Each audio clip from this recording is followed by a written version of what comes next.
Viral అయిందంటే ఈ వార్త రకరకాలుగా చెప్తూ ఉన్నారు.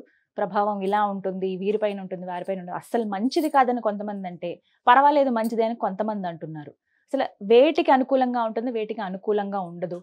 అంటే దాదాపుగా కొన్ని చోట్లయితే ఉపద్రవాలు ఉంటాయి. ఆ పరిస్థితులు కొన్ని నెలల పాటు మనం ఎదుర్కోవాల్సి ఉంటుంది ఈ సంవత్సరం అంతా అని కూడా అంటున్నారు. ఎందుకంటే మరునాడు నుంచి ఉగాది ఉంది. అందరూ కూడా జాతక ఫలితాల్లో దీన్ని లింకప్ చేస్తూ కూడా మాట్లాడుతూ ఉన్నారు. అసలు ఈ షడ్గ్రహ కూటమి ఏంటి? ఈ ప్రభావాలు ఎలా ఉంటాయో ముందుగా వివరించండి. తప్పకుండానమ్మా. అయితే వీక్షించేటువంటి సుమన్ టీవీ ప్రేక్షకులు కూడా ఈ కార్యక్రమం ఆశాంతం వీక్షించే ప్రయత్నం చేయండి. ఎందుకనంటే షడ్గ్రహ కూటమి, ఈ షడ్గ్రహ కూటమి మీద ఇప్పటి వరకు ఎంతోమందికి అపోహలు, అనుమానాలు, సందేహాలు, మంచా చెడ, అసలు ఏం జరుగుతుంది దీని ద్వారా అనేటువంటిది వైజ్ఞానికము, శాస్త్రీయము వీటి సమ్మేళనం చేసుకొని మీకు తెలియచేసే ప్రయత్నం చేస్తాను.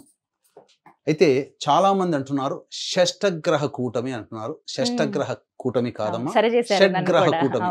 షష్టగ్రహ అంటే 6వ గ్రహము అని అర్థం. 6వ గ్రహానికి కూటమి ఎలా ఉంటుంది? షడ్గ్రహ కూటమి అంటే 6 గ్రహాల కలయిక. కాబట్టి ముందు కూడా నేను అలాగే అన్నాను, కానీ షడ్గ్రహ కూటమి.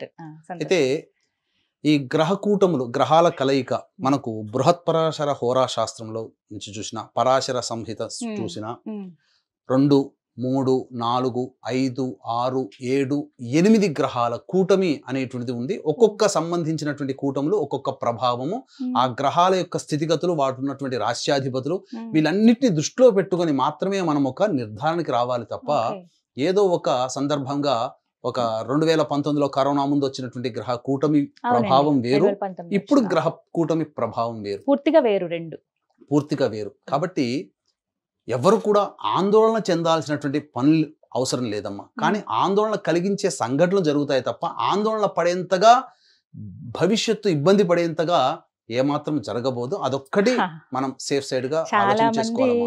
భయపడేది ఇక్కడే గురువు గారు. మంచిది కాదట, అరిష్టం అంట, ఏవేవో జరగబోతున్నాయట, మనందరం ఎఫెక్ట్ అవుతాము అని రకరకాలుగా మాట్లాడుతూ ఉన్నారు. ఇది ఒకటి ముందు ఒక క్లారిటీ ఇవ్వండి. క్లారిటీ మీకు అందుకనేనమ్మా. ఎందుకంటే ఈ షష్టగ్రహ కూటమిలో 28వ తారీఖు మధ్యాహ్నం నుంచి చంద్రుడు మీనరాశిలోకి ప్రవేశం చేస్తాడు.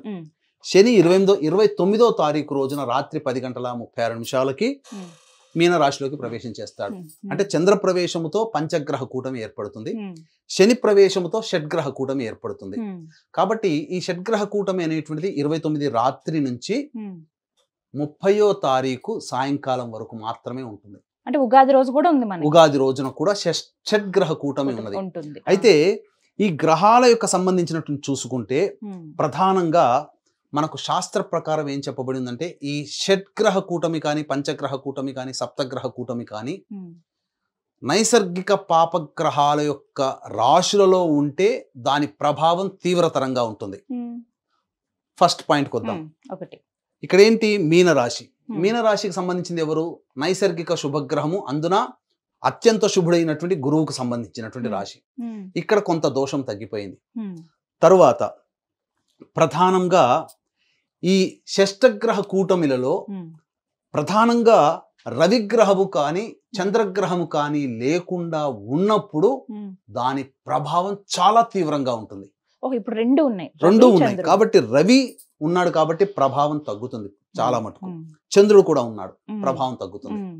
అయితే మనము ఏ విషయంలో భయపడాలి, ఏ రకంగా భయపడాలి అన్నప్పుడు 3 సంఘటనలు చోటు చేసుకుంటున్నాయి మా రోజున. 29వ తారీఖు రోజున 3 సంఘటనలు. ఒకటి షడ్గ్రహ కూటమి. రాత్రి శని భగవానుడు మీనరాశిలోకి ప్రవేశం చేస్తున్నాడు. కాబట్టి కుంభరాశిలో ఉన్నంత వరకు కొన్ని రాశుల వారికి ఇబ్బంది పడినటువంటి సందర్భాల్లో శని మారుతున్నాడు. కాబట్టి అదే రోజున షడ్గ్రహ కూటమి ఏర్పడుతున్నటువంటి రోజున అప్పుడు శని ప్రభావం వల్ల కొన్ని రాశులు ఇబ్బంది పడుతుంది. తర్వాత ముఖ్యంగా సూర్యగ్రహణం కూడా అమావాస్య రోజే అయింది కాబట్టి సూర్యగ్రహణం ఇది. ఈ 3 సంఘటనలు ఆ 29వ తారీఖు రోజున ఏర్పడబోతున్నాయి. అయితే ఇందులో మనం గనక చూసుకున్నట్లయితే ఇక్కడ ప్రధానంగా ఎందుకు ఆ ప్రభావం తగ్గుతుంది, ఆందోళన కలుగుతుంది తప్ప ఆందోళన పడేంతగా సంబంధించినటువంటి సంఘటనలు జరగవు. ఎందుకనంటే ఇక్కడ ప్రధానంగా శుక్రుడు వక్రీకరించి ఉన్నాడు. అంటే గ్రహంలో ఈ 6 గ్రహాల కలయికలో శుక్రుడు వక్రీకరించినప్పుడు శుక్రుడు మైనస్ అయిపోతాడు అక్కడ. అంటే శుక్ర ప్రభావం తగ్గుతుంది. అంటే 6 గ్రహాల్లో ఒక గ్రహ ప్రభావం శుక్రుడు వక్రీకరించి ఉన్నాడు, ప్లస్ కంబస్ట్ అంటే మూఢమి, శుక్ర మూఢమి అనేటువంటిది ఉంది. ఇప్పుడు ప్రస్తుతం శుక్ర మూఢమి నడుస్తుందమ్మా. అది 29వ తారీఖు వరకు ఉంటుంది. ఉగాదితో శుక్ర మూఢమి కూడా వెళ్ళిపోతుంది. ఇది ఒకటి. తర్వాత బుధుడు కూడా అస్తంగత దోషం చెంది ఉన్నాడు. ఈ అస్తంగత దోషం చెందినప్పుడు బుధుని యొక్క బలం కూడా తగ్గిపోయింది. మరియు చంద్రుడు కూడా అస్తంగత దోషం చెంది ఉన్నాడు. అంటే ఏంటి, చంద్రుడు రవికి దగ్గరగా ఉండే అమావాస్య కదా, ఏమైపోతుంది, చంద్రుడు కూడా క్షీణ చంద్రుడు అయిపోయాడు. అంటే మీకు అవుట్ ఆఫ్ ప్లానెట్స్ లో శని అప్పుడే ప్రవేశం చేశాడు. అప్పుడే శని ఇంకా కుదురుకోలేదు, అప్పుడే ప్రవేశం చేశాడు. ముఖ్యంగా బుధుని ప్రభావము, చంద్రుని ప్రభావము, శుక్రగ్రహ ప్రభావం, ఈ 3 గ్రహాల ప్రభావం తగ్గిపోయినటువంటి కారణం చేత శని రాహు రవిల యొక్క ప్రభావమే ఉంది. అంటే ఓవరాల్ గా చూసుకుంటే త్రిగ్రహ కూటమి మాత్రమే ప్రభావం ఎక్కువగా ఉన్నది తప్ప షడ్గ్రహ కూటమి 3 గ్రహాల కలయిక ఎక్కువగా ఉంది. 6 గ్రహాల కలయిక ప్రభావం చాలా తక్కువగా ఉంది. కాకపోతే ఆ రోజు అంతరిక్షంలో జరుగుతున్నటువంటి సూర్యగ్రహణ ప్రభావము చేత కొన్ని ఇబ్బందికర పరిస్థితులు అనేటువంటి ప్రపంచ వ్యాప్తంగా ఉంటాయి. దానికి సంబంధించినటువంటి ఆనవాళ్ళు కూడా ఇప్పుడు మనం చూస్తూనే ఉన్నామని చెప్పవచ్చమా. అందుకే అంతగా భయపడాల్సిన అవసరం లేదు. కాకపోతే కొద్దో గొప్ప కొన్ని రాశుల్లో జన్మించినటువంటి వాళ్ళకి ప్రపంచవ్యాప్తంగా కొన్ని ప్రాంతాలలో, దేశవ్యాప్తంగా మన దేశానికి అన్వయించుకుంటే ఈ గ్రహకూటం అనేటువంటిది ఒక భారతదేశానికే కాదు, ప్రపంచవ్యాప్తంగా సంబంధించినటువంటిది. కాబట్టి మన భారతదేశంలో కొంత రాష్ట్రాల్లో ఉన్నటువంటి వాళ్ళకి కొంత సమస్యలు అనేటువంటివి ఉత్పన్నమవుతాయమ్మా. ప్రభావాల విషయం మాట్లాడితే ప్రపంచవ్యాప్తంగా ఎలా ఉండబోతోంది, ప్రత్యేకించి భారతదేశం పైన ఎలాంటి ఎఫెక్ట్ ఉండబోతోంది? ప్రభావంగా చూసుకున్నప్పుడు ప్రపంచవ్యాప్తంగా జలరాశిలో ఈ యొక్క షడ్గ్రహ కూటమి ఏర్పడుతుంది. ఈ జలరాశ్యాధిపతి అయినటువంటి గురువు శత్రుగ్రహమైనటువంటి వృషభ రాశిలో ఉండడం, అందున చంద్రుడి నక్షత్రంలో ఉండడం, అట్టి చంద్రుడు బలహీనపడడం, ఇది గమనించాల్సినటువంటిది. ఇక ఇదే సందర్భంలో మరి యొక్క ఇబ్బంది ఏంటంటే కుజుడు ఇక్కడ స్తంభించి ఉన్నాడమ్మా. కుజుడు ఉన్నటువంటి సంబంధించినటువంటి నక్షత్రాధిపతి గురువు, ఆ గురు రాశిలోనే ఏర్పడుతున్నాయి. కాబట్టి ముఖ్యంగా ఇక్కడ జలతత్వము, వాయుతత్వము, భూతత్వము, ఈ 3 తత్వాలలో సంబంధించి అన్వయించుకుంటే ప్రధానంగా సముద్రంలో ఇబ్బందులు, అంటే సముద్రంలో సునామీ కానీ, సముద్ర పొరలలో భూకంపాలు కానీ, భూకంప తీవ్రతలు ప్రపంచవ్యాప్తంగా ఎక్కడైనా కానీ, అలాగే అగ్ని ప్రమాదములు కానీ ఎక్కువగా జరుగుతాయి. భూమికి సంబంధించింది ఏదో ఒక అలజడి మాత్రం జరుగుతుంది. అందుకనే గత 2-3 రోజుల కిందట మనం చూసుకున్నట్లయితే కాశ్మీర్ ప్రాంతంలో, జమ్మూ కాశ్మీర్లో ఈ భూ ప్రకంపనలు వచ్చాయమ్మా. అంటే 5.2గా రిక్టర్ స్కేల్ మీద నమోదైంది. అంటే ఎప్పుడూ జరగని ప్రకృతిలో ఎప్పుడు జరగనటువంటి మార్పులు ఈ గ్రహ కూటమి గ్రహణం ఏర్పడుతున్న సందర్భంగానే ప్రభావం ఉంటుంది కదమ్మా. ఖచ్చితంగా ఉంటుంది, ప్రపంచ వ్యాప్తంగా ఉంటుంది. అందుకనే మీరు గనక చూసుకుంటే ఈ మధ్య పసిఫిక్ మహాసముద్ర ప్రాంతంలో ఉన్నటువంటి జీవులు కూడా కొన్ని లక్షల తాబేళ్లు వచ్చాయి. ఎప్పుడు కూడా షెల్స్ అని అంటుంటారు, అది మన సొరచేపల లాంటి, తిమింగలాల లాంటివి, అవన్నీ కూడా ఎప్పుడు కనబడని వింత జీవులు కనబడుతున్నాయి. అంటే భూమి లోపలనే ఉండేటివి బయటికి వస్తున్నాయి. అలాగే ఎప్పుడూ తప్ప ప్రళయాల సందర్భంలో ఉండే సమయంలో తప్ప ఎప్పుడూ కనబడినటువంటి ఒక ఫిష్ కనబడుతున్నాయి. అంటే ఏంటి, లోపల బాగా ఏదో అగ్ని పర్వతాలు ఏదో బ్రద్దలవుతున్నాయేమో. ఆ వేడిని తట్టుకోలేక జలచరాలన్నీ బయటికి వచ్చాయి. కనిపిస్తున్నాయి. వేల సంఖ్యలో, లక్షల సంఖ్యలో జలచరాలు భూమి మీదకి వస్తున్నాయి. ఇవి ముందు కనిపించాయండి. మామూలుగా ఈ ప్రభావం నెలలని, ఇన్ని రోజులని ఉంటుందా అండి? అంటే దీని ప్రభావం ఎందుకంటే చంద్రుడు మారిపోతున్నాడమ్మా. తర్వాత ఏప్రిల్ 16వ తారీఖు తర్వాత గ్రహం కూడా మారిపోతుంది. ఇది మన శుక్రుడు కూడా మారిపోతాడు. అప్పుడు ఏమైపోతుందనంటే 2 నెలలు లేదా 3 నెలల వరకు మాత్రమే దీని ప్రభావం ఉంటుంది. గ్రహాలు మారుతున్నాయి. రవి మారుతున్నాడు ఏప్రిల్ 16వ తారీఖు తర్వాత. సో ఏమైపోతుంది, ఆటోమేటిక్ గా ఈ సంబంధించిన ప్రభావం తగ్గుతుంది. 2-3 నెలల వరకే ఉంటుంది. కాకపోతే భూమి లోపల ఉన్నటువంటి అగ్నిపర్వతాలు బ్రద్దలవ్వడం కానీ, ఏదైనా సునామీ సంఘటన, నీటి అలజడులు ఎక్కువగా రావడం కానీ, ఇప్పుడు మనం చూస్తున్నట్లయితే అమెరికాలో టోర్నడోలు ఎక్కువగా ఉన్నాయి. దీనివల్ల 50 మందికి పైచిలుకు చనిపోయారని చెప్పి ఈ మధ్య కాలంలో అమెరికా అంటున్నారు. కాబట్టి మనం గమనించుకుంటే అంతకుముందు పౌర్ణమి రోజున పాల్గొన మాసం పౌర్ణమి రోజున ఏర్పడినటువంటి హోళీ పండుగ రోజున ఏర్పడినటువంటి చంద్రగ్రహణం, 29వ తారీఖు రోజున సూర్యగ్రహణం ఏర్పడుతున్నది. Most affected country America. అందుకని ఈ ఒకే నెలలో 2 గ్రహణాలు వస్తున్నటువంటి సందర్భంగా, ఒకే నెల అంటే ఇంగ్లీష్ క్యాలెండర్ కాదమ్మా, తెలుగు నెలల్లో ఒకే నెలలో 2 గ్రహణాలు వస్తున్నటువంటి సందర్భంగా ప్రపంచవ్యాప్తంగా కొన్ని విపత్తులు తప్పవు. అందుకన అంటే సుడిగుండాలు అని అంటారు. ఎక్కువగా సుడిగుండాలు ఎక్కడ ఉంటాయి? సముద్రంలో కానీ నదుల్లో కానీ ఉంటాయి. అంటే మనకు చెప్పబడినటువంటిది ఏంటంటే పాతాళం, సముద్రం కింద ఉండేది పాతాళమే కదమ్మా. మన భూమిని తవ్వుకుంటూ వెళ్తే పాతాళ లోకం అమెరికాని. అందుకే మనకి ఇక్కడ పగలు, వాళ్ళకి రాత్రి, వాళ్ళకి రాత్రి మనకు పగలు. కాబట్టి ఈ యొక్క అమెరికా సంబంధించిన దాంట్లో ఇప్పటి నుంచి ఎఫెక్ట్ మనం చూస్తూనే ఉన్నాం. కాబట్టి జల ప్రళయాలంటే నీటిలోనే కాకుండా భూమి మీద ఉండి టోర్నడోల రూపంలో ప్రపంచవ్యాప్తంగా చాలా సంఘటనలు చోటు చేసుకుంటాయి. ఇక ప్రత్యేకించి మీరు అడిగిన దానికి మన భారతదేశాన్ని గనక చూసుకున్నట్లయితే మీనరాశి ఈశాన్య రాష్ట్రాలని సూచిస్తుంది. అంటే ఏంటి? ఈశాన్య రాష్ట్రాలలో ఉన్నప్పుడు ఏమొస్తాయి రాష్ట్రాలంటే మణిపూర్, మిజోరాం, అస్సాం, వెస్ట్ బెంగాల్. ఈ 4 రాష్ట్రాల్లో ఏదో అలజడులు జరుగుతాయి. సంఘ విద్రోహకర శక్తుల ప్రభావం పెరుగుతుంది. ఈ 4 రాష్ట్రాలకు సంబంధించినటువంటి ఈ యొక్క షడ్గ్రహ కూటమి అనేటువంటిది ఏర్పడినప్పుడు ఏం జరుగుతుందంటే ప్రధానంగా ఆ ప్రాంతం, ఏ ప్రాంతం ఎఫెక్ట్ అవుతుందో ఆ షడ్గ్రహ కూటమి ప్రభావం ఏ ప్రాంతంలో ఉంటుందో ఆ ప్రాంతాన్ని పరిపాలించే రాజుల మీద ఎఫెక్ట్ ఉంటుంది. ఎవరికైనా అనారోగ్య సూచనలు, సంఘటనలు చోటు చేసుకోవచ్చు. కాబట్టి ఈ భారతదేశానికి వచ్చేసరికి ఈ 4 రాష్ట్ర ప్రాంతాల పరిపాలించేటువంటి ముఖ్యమంత్రులకు ఏదైనా అనారోగ్యం కానీ ఎక్కువగా ఇబ్బంది పడేటువంటి అవకాశం గోచరం అవుతుంది. అది ఒకటి. ఆయా ప్రాంతాలలో ఆ చెప్పబడినటువంటి ఈశాన్య రాష్ట్ర ప్రాంతాల్లో అలజడులు ఎక్కువగా అవుతాయి. ఏదైనా కానీ రాజ్య మార్పు అంటే ఏదైనా కానీ కొన్ని మార్పులు చేర్పులు సంఘటనలు చోటు చేసుకుంటే రాజ్య మార్పు కానీ ఏదైనా కానీ ఇది చెప్పవచ్చమ్మా. ఇది మన భారతదేశానికి సంబంధించినటువంటి విధంగా చెప్పవచ్చు. గురుగారు, ప్రత్యేకించి రాసుల విషయం మాట్లాడుకుంటే జాతకాల పరంగా ఏ రాసులపైన ఎక్కువ ఎఫెక్ట్ ఉందండి ఈ షడ్గ్రహ కూటమి ప్రభావం అనేది?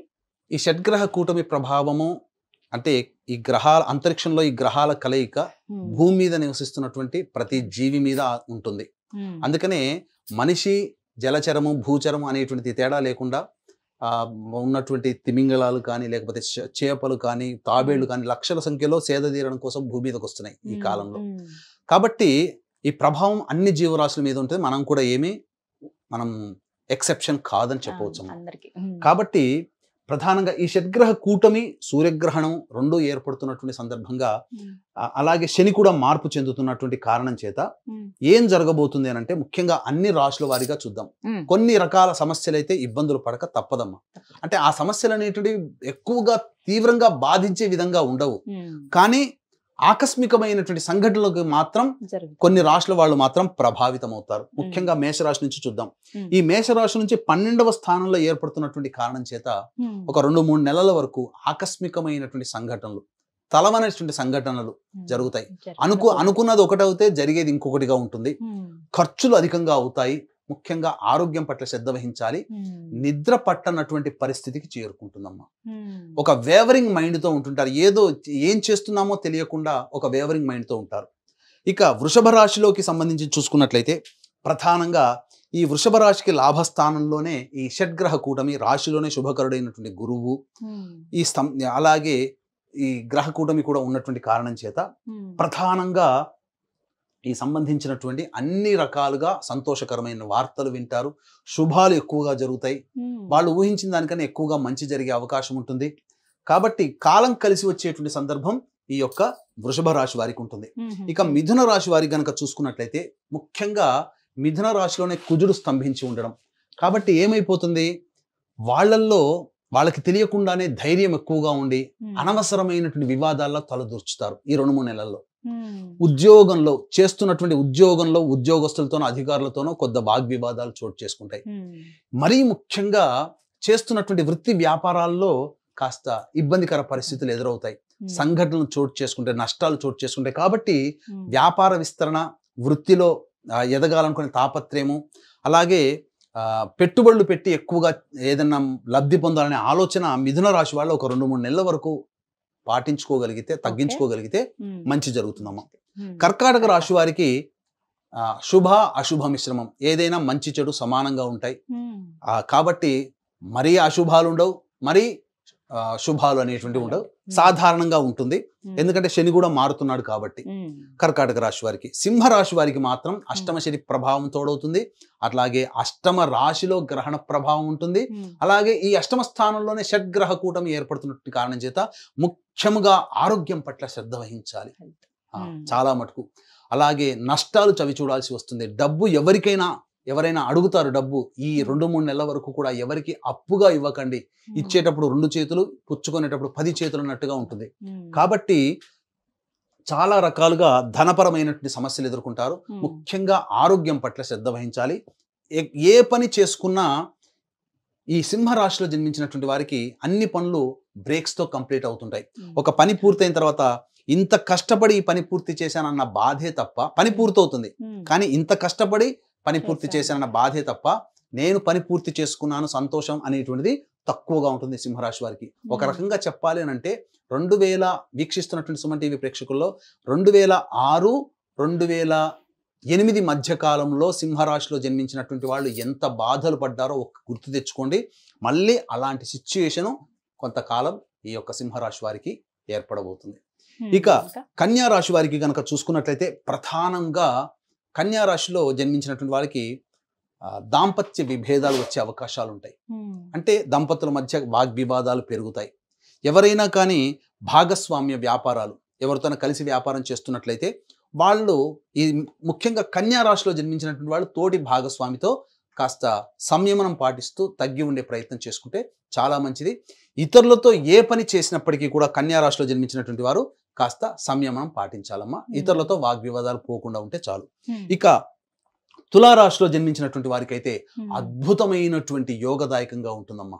ఇక అసలు అన్ని రకాలుగా రాని బాకీలు వసూలు అవడంతో పాటు కోర్టు వ్యవహారాల్లో ఉన్నటువంటి వాళ్ళకైతే విజయాలు సాధిస్తారు. శత్రువుల పైన విజయం సాధిస్తారు. నిరుద్యోగస్తులకు ఉద్యోగం లభించే అవకాశం ఉంటుంది. అన్ని రకాలుగా తులారాశిలో జన్మించినటువంటి వారికి సంపూర్ణమైనటువంటి యోగ కాలంగా చెప్పవచ్చు. వీక్షించేటువంటి ప్రేక్షకులు కూడా గమనిక, ఈ యొక్క షడ్గ్రహ కూటమి శని కూడా మీనరాశిలోకి ప్రవేశం చేస్తున్నాడు.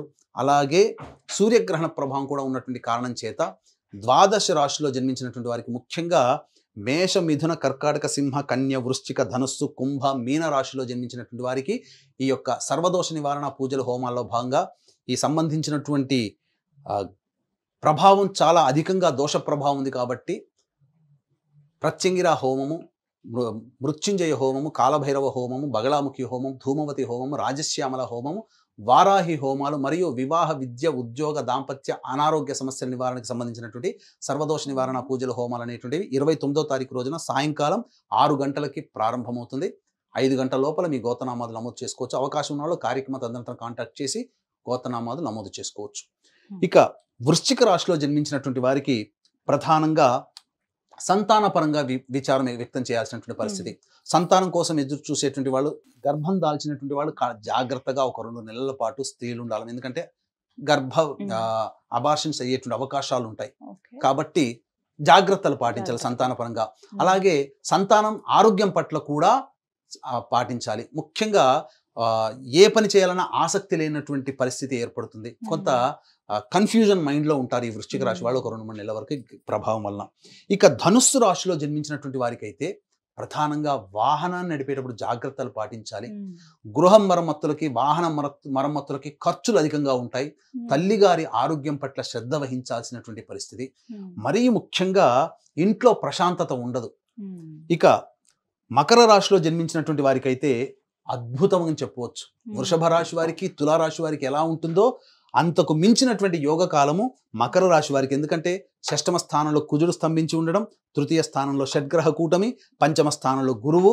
అసలు ఒక రకంగా చెప్పాలి అంటే మిగతా జాతక ప్రభావం సంపూర్ణంగా యోగకాలంగా మధ్యమంగా ఉన్న గోచార రీత్యా ఏర్పడుతున్నటువంటి ఈ యొక్క గురువు బలము, కుజ బలము, షడ్గ్రహ బలము వెరసి 9 గ్రహాల్లో 8 గ్రహాలు సంపూర్ణంగా అనుకూలంగా ఉన్నాయి. గురుబలం చేత కేతు కూడా అనుకూలంగా అవుతున్నాడు. కాబట్టి మకర రాశి వారు నక్కతోగ తొక్కినట్టే అని చెప్పవచ్చు. అన్ని రకాలుగా విజయాలు సాధిస్తారని చెప్పవచ్చు. కాకపోతే పరిచయస్తులు కొంతమంది అవుతారు, వాళ్ళ పట్ల అప్రమత్తంగా ఉంటే చాలు. ఇక కుంభరాశిలో జన్మించినటువంటి వారికి అయితే ప్రధానంగా ఈ యొక్క ధనపరమైనటువంటి సమస్యలు ఎదురవుతాయి, కుటుంబంలో సమస్యలు చికాకులు అధికంగా ఉంటాయి, కుటుంబ సభ్యుల మధ్య మనస్పర్ధలు వచ్చే అవకాశం ఉంటుంది. ముఖ్యంగా కంటికి సంబంధించినటువంటి సమస్యలు ఉత్పన్నమవుతాయని చెప్పవచ్చు. ఇక ఆరోగ్యం పట్ల కూడా శ్రద్ధ వహించాల్సినటువంటి పరిస్థితి ఈ యొక్క కుంభరాశిలో జన్మించినటువంటి వారు. ముఖ్యంగా ఉద్యోగ మార్పు అనేటువంటిది చేయకుండా ఉంటే చాలు. వృత్తి వ్యాపారము పెంచుకోకుండా ఉన్న దాంట్లో కంటిన్యూ అయితే చాలమ్మా. ఇక మీనరాశిలో జన్మించినటువంటి వారికి అయితే ప్రధానంగా ఈ సంబంధించినటువంటి గ్రహకూటమి, షడ్గ్రహ కూటమి ఈ మీనరాశిలోనే ఏర్పడుతున్నటువంటి కారణం చేత జాగ్రత్తలు పాటించాలి. ప్రతిదీ కూడాను ఏ విషయంలోనే వృత్తి ఉద్యోగ వ్యాపార రంగంలో ఉన్నటువంటి వాళ్ళు ఎవరైనప్పటికీ కూడా గ్రహణ ప్రభావం ఉంటుంది, ఏలినాటి శని ప్రభావం ఉంటుంది. అలాగే ఈ సంబంధించినటువంటి ఈ గ్రహ ప్రభావం కూడా అనగా షడ్గ్రహ ప్రభావం కూడా ఈ వెరసి మీనరాశి వాళ్ళు చాలా మటుకు ఏది నిర్ణయం తీసుకోలేనటువంటి పరిస్థితి. కాబట్టి సమయం అనుకూలంగా లేదు కాబట్టి వీళ్ళు కూడా తగు జాగ్రత్తలు పాటించాల్సిందేనమ్మా. ఈ విధంగా ద్వాదశ రాశుల వారిపైన ఎఫెక్ట్.